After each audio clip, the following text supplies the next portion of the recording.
स्वागत है आपके चैनल स्टडी पीसेस में। देखिए क्रॉनिकल है जो कि दिसंबर मंथ की है। देखिए क्या होता है, एग्ज़ाम के लिए इम्पॉर्टेंट होता है, जैसे पीसीएस हो गया, इन सब एग्ज़ाम के लिए ये इम्पॉर्टेंट है। तो जो लोग भी पीसीएस की तैयारी 2026 के लिए कर रहे हैं तो वो लोग इस क्रॉनिकल मैगजीन को ज़रूर फॉलो करें। तो आप लोग को वीडियो अच्छा लगे तो प्लीज़ लाइक और सब्सक्राइब किया करिए। स्टार्ट करें ये उत्तराखंड का करंट अफेयर। देखिए इसमें क्या कह रहा, उत्तराखंड में विदेशी नागरिकों के लिए विवाह पंजीकरण नियमों में संशोधन। 20 अक्टूबर 2025 को उत्तराखंड सरकार की समान नागरिक संहिता यूनिफॉर्म सिविल कोड में संशोधन को मंजूरी दी है, जिसके तहत नेपाली, भूटानी और तिब्बत मूल के नागरिक अब बिना आधार कार्ड के विवाह पंजीकरण करा सकते हैं। ऐसे इनकी आईडी लगती थी कहाँ की, तो ये नेपाल कंट्री हो गई, भूटान और तिब्बत के जो लोग थे उत्तराखंड में जो शादी करते थे। अब इसमें क्या है, आधार कार्ड के बिना ये पंजीकरण करा सकते हैं। कहाँ, किस राज्य में हो रहा है ये, तो उत्तराखंड में हो रहा है। कितने इसमें देश शामिल है, तो नेपाल, भूटान और तिब्बती मूल के नागरिक ये। अब देख लेते हैं ये नेक्स्ट, ये है हरियाणा राज्य का। देखिए आरावली की परिभाषा में संशोधन देखते हैं इसमें।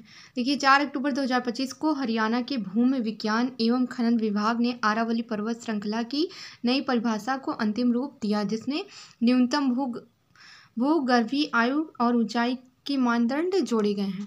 अब इसमें नई परिभाषा क्या, केवल वे पहाड़ियाँ आरावली मानी जाएंगी जो आसपास की भूमि से 100 मीटर से अधिक ऊंची हो और 1 अरब वर्ष से अधिक पुरानी चट्टानों में बनी हो, तो वही वो आरावली पहाड़ी की चोटी मानी जाएंगी। तो इसमें संशोधन किया गया है। किस राज्य में, तो ये हरियाणा राज्य में हुआ है। अब ये देख लेते हैं दक्षिण भारत राज्य के बारे में है।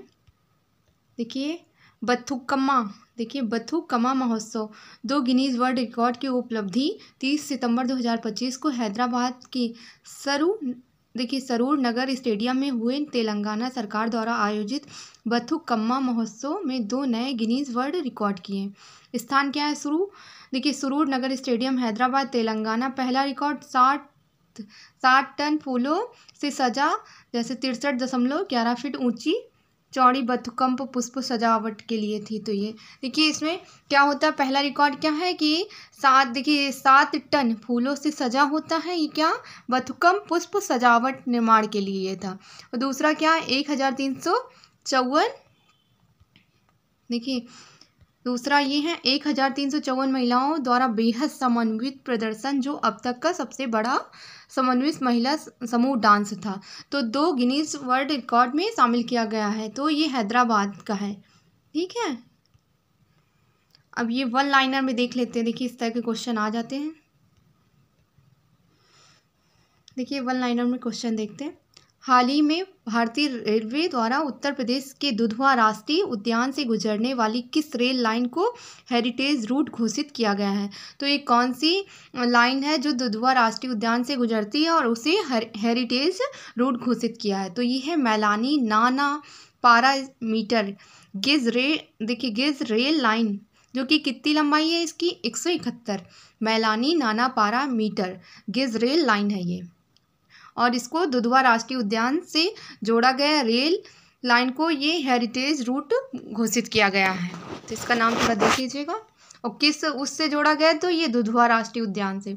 अब ये नेक्स्ट है, 14 सितंबर 2025 को उत्तर प्रदेश सरकार ने गौशालाओं को आत्मनिर्भर बनाने और पर्यटन आकर्षण के रूप में विकसित करने के लिए किस योजना की घोषणा की है? तो आप लोगों ने अभी देखा था, ये काऊ टूरिज्म गौ पर्यटन, ये योजना जो चल रही है यूपी में चल रही है। अब ये नेक्स्ट है, 9 से 13 अक्टूबर 2025 तक उत्तर प्रदेश पुलिस के आर्थिक अपराध प्रकोष्ठ द्वारा फरार आर्थिक अपराधियों को गिरफ्तार करने हेतु कौन सा ये ऑपरेशन चलाया गया? तो ऑपरेशन शिकंजा ये चलाया गया है, जिसमें जो ये अपराधियों को पकड़ने के लिए ये पुलिस के द्वारा यूपी में चलाया गया ऑपरेशन शिकंजा। 12 अक्टूबर 2025 को मुख्यमंत्री योगी आदित्यनाथ ने गोमती नदी के अबाध प्रवाह और परिस्थिति पुनर्स्थापना को सुनिश्चित करने के उद्देश्य से किस मिशन की घोषणा की है? तो गोमती पुनर्जीवन मिशन। इसमें क्या होगा कि गोमती रिवर को साफ करने के लिए ये योजना चलाई जा रही है यूपी में। अब देख लेते हैं ये। देखिए, हाल ही में किस राज्य सरकार ने राज्य के सभी मंडल मुख्यालयों पर दिव्यांग पुनर्वास केंद्र स्थापित करने का निर्देश दिया? तो ये यूपी में हो रहा है। देखिए नेक्स्ट है, 18 अक्टूबर 2025 को लखनऊ स्थित ब्रह्मोस एरोस्पेस इकाई में निर्मित ब्रह्मोस मिसाइल की पहली खेप को किसके द्वारा रवाना किया गया है? तो ये रवाना किया गया है राजनाथ सिंह और योगी आदित्यनाथ, जो कि यूपी के सीएम हैं। अब ये नेक्स्ट है, 6 से 7 अक्टूबर 2025 को अंतर्राष्ट्रीय बौद्ध परिसंघ द्वारा संस्कृत मंत्रालय और अंतर्राष्ट्रीय बौद्ध शोध संस्था के सहयोग से अंतर्राष्ट्रीय अभिधम्म दिवस का आयोजन कहाँ किया गया है? तो ये गौतम बुद्ध विश्वविद्यालय, जो कि ग्रेटर नोएडा है। अब ये नेक्स्ट क्वेश्चन है, हाल ही में लखनऊ नगर निगम LMC ने भारत का पहला पशु जन्म नियंत्रण प्रशिक्षण केंद्र कहाँ स्थापित किया? तो ये उत्तर प्रदेश में। देखिए, कुछ इंपॉर्टेंट क्वेश्चन है आ जाते हैं एग्जाम में, ऐसे पूछ लिए जाते हैं। जैसे ये यूपी में जो ऑपरेशन चल रहा है, इस तरह के पूछ लेते हैं कि ऑपरेशन शिकंजा किससे संबंधित है, इस तरह के क्वेश्चन एग्जाम में आ जाते हैं, तो देखते रहिएगा। जैसे ये बिहार का ये है। अब बिहार में क्या है? देखिए, 27 सितंबर 2025 को बिहार के किन 2 नए जलाशयों को रामसर साइट में घोषित किया गया? तो रामसर साइट में घोषित किया गोकुल जलाशय बक्सर में, उदयपुर झील जो पश्चिमी चंपारण में है। तो ये बिहार के हैं 2 जो रामसर साइट में घोषित किया गया। अब ये नेक्स्ट क्वेश्चन है, पटना मेट्रो रेल सेवा के पहले चरण न्यू पाटलिपुत्र बस टर्मिनल से भूतनाथ स्टेडियम का उद्घाटन कब किया गया? तो कब किया गया? ये उद्घाटन 6 अक्टूबर 2025 को किया गया। अब ये वाला क्वेश्चन देखिए, 5 अक्टूबर 2025 को बिहार के राजगीर नालंदा स्थित इंटरनेशनल क्रिकेट स्टेडियम का उद्घाटन किसके द्वारा किया गया? कौन सा ये स्टेडियम है? तो राजगीर नालंदा स्थित इंटरनेशनल क्रिकेट स्टेडियम है। तो किसने इसका उद्घाटन किया? तो इसका उद्घाटन मुख्यमंत्री नीतीश कुमार जी ने किया। बिहार राज्य के पहले कौशल विश्वविद्यालय जन नायक कर्पूरी ठाकुर कौशल विश्वविद्यालय का पहला कुलपति किसे नियुक्त किया गया? तो इसे नियुक्त किया गया दीपक आनंद को कुलपति नियुक्त किया गया। किसे? तो जन नायक कर्पूरी ठाकुर कौशल विश्वविद्यालय का कुलपति नियुक्त किया गया दीपक आनंद को। ये मखाना महोत्सव किस राज्य में हो रहा है? तो ये बिहार में चल रहा मखाना महोत्सव। बिहार राज्य क्या कर रहा है कि अपने राज्य को ये मखाना महोत्सव में सर्वश्रेष्ठ घोषित कर रहा है। हाल ही में बिहार क्रिकेट संघ के इतिहास में सबसे युवा अध्यक्ष के रूप में किसे नियुक्त किया गया? तो ये हर्षवर्धन को नियुक्त किया गया। अब देख लेते हैं ये नेक्स्ट ये क्वेश्चन, मल्टी फ्रीट कंप्रेस्ड बायोगैस प्लांट का उद्घाटन कहाँ किया गया? तो ये कपूर गांव में किया गया है। कौन सा ये है? तो देखिए, मल्टी फ्रीट कंप्रेस्ड बायोगैस है जो कपूर गांव में कोपर गांव में इसका उद्घाटन किया गया है। कहाँ पर? तो ये कोपर गांव। हाल ही में राष्ट्रीय के बारे में, अब राष्ट्र के बारे में है, तो देखते हैं। अभी तक राज्य के बारे में था, अब राष्ट्रीय के बारे में। देखिए, चक्रवात मोथा। अब चक्रवात मोथा कहाँ पर आया था? तो 28 अक्टूबर 2025 को चक्रवात मोथा ने आंध्र प्रदेश के तटीय क्षेत्रों को गंभीर रूप से प्रभावित किया। तो कहाँ, किस राज्य में आया था? तो आंध्र प्रदेश में आया था। यह गंभीर चक्रवात तूफान 100 किलोमीटर प्रति घंटे की रफ्तार और 110 किलोमीटर प्रति घंटे तक के झोंकों के साथ उत्तर पश्चिमी दिशा में बढ़ रहा था। तो ऐसे क्वेश्चन आ जाएगा कि चक्रवात मोथा कहाँ आया था, किस राज्य में आया था? तो ये आंध्र प्रदेश के तटीय क्षेत्रों में आया था और गंभीर रूप से प्रभावित किया था उस राज्य को।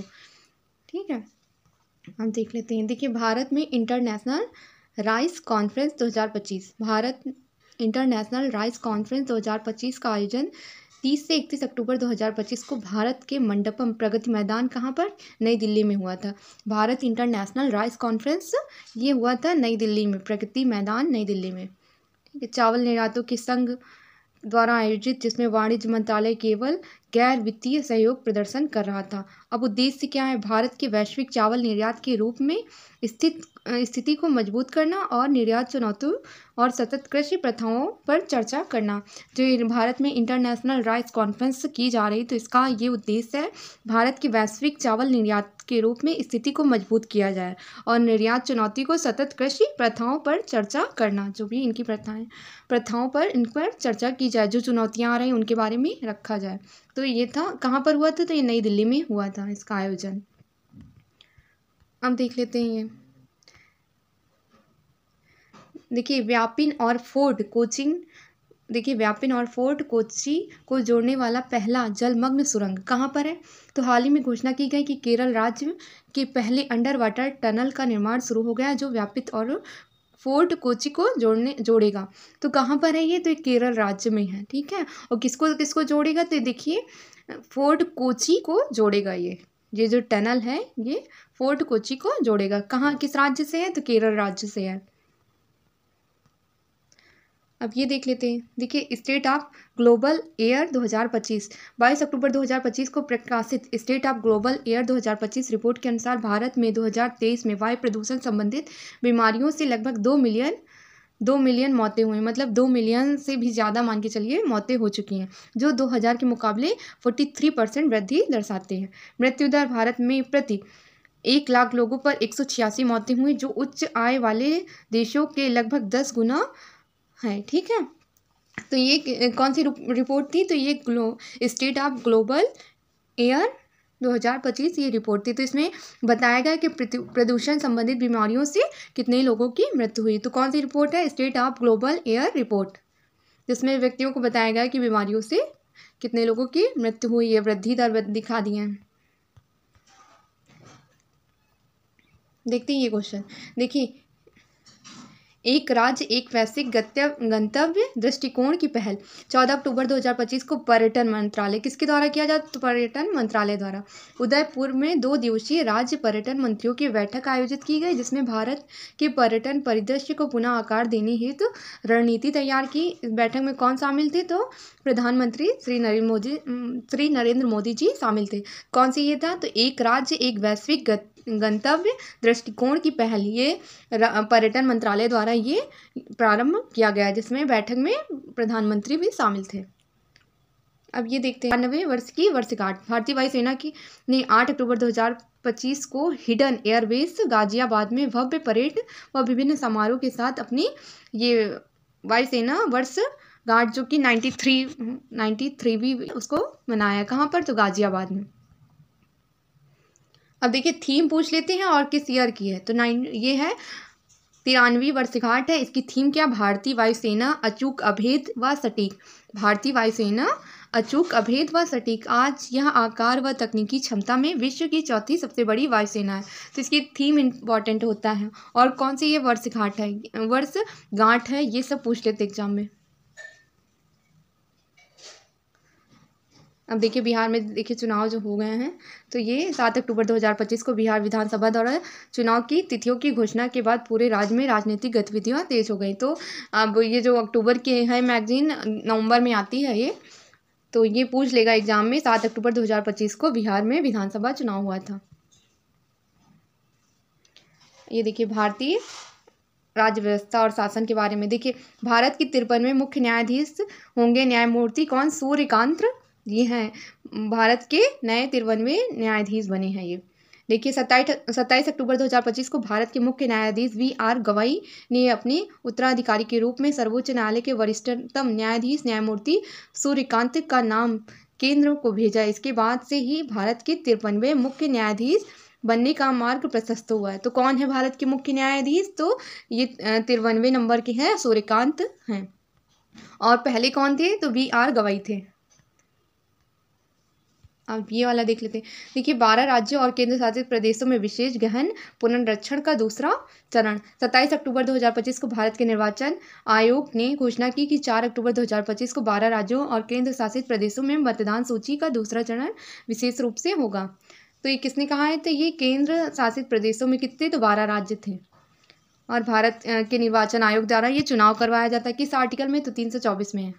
देखते हैं जो इंपॉर्टेंट क्वेश्चन रहेंगे एग्जाम से, वही हम लोग देखते हैं इस मैगजीन में।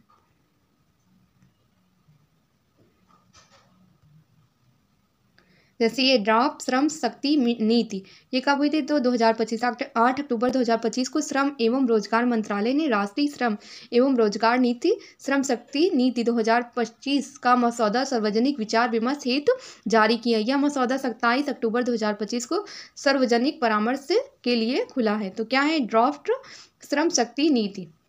इसमें कौन कौन? देखिए, भागीदारी में महिलाएं 2030 तक 35% महिला श्रम भागीदारी का लक्ष्य, युवाओं और उद्यमी कार्यक्रमों को प्रोत्साहन देना, ग्रीन जॉब्स का निर्माण करना। किसमें? तो ड्राफ्ट श्रम शक्ति नीति में इस तरह आ जाएगा। तो महिला भागीदार कितने हैं? तो ये 35% श्रम भागीदारी इसमें महिलाओं की होगी।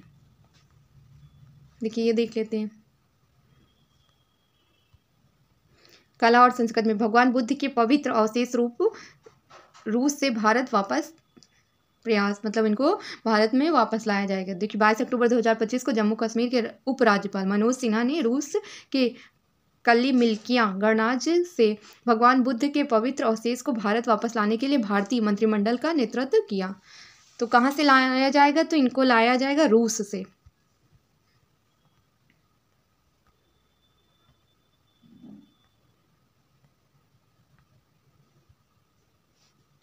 देखिए, 1 नवंबर से लागू होगी। देखिए, 1 नवंबर से लागू हुए नए बैंकिंग नियम। अब कौन से? 1 नवंबर 2025 से भारत सरकार ने बैंकिंग लॉज संशोधन अधिनियम 2025 के तहत नामांकन प्रक्रिया को और अधिक लचीला बनाने के लिए नए नियम लागू किए। ये प्रावधान बैंक खातों, सुरक्षा, कस्टडी में रख सामान एवं सेफ्टी लॉकर के लिए लागू होंगे। कौन से? तो ये बैंकिंग नियम नए आए हैं, बैंकिंग लॉज। अब देखिए, इसमें क्या है? अधिकतम नामांकन। अब ग्राहक एक ही खाते में सेफ्टी लॉकर के लिए एक साथ या क्रमानुसार 4 नामांकित व्यक्तियों को नामित कर सकता है। तो ये बैंक के नए नियम आए हैं।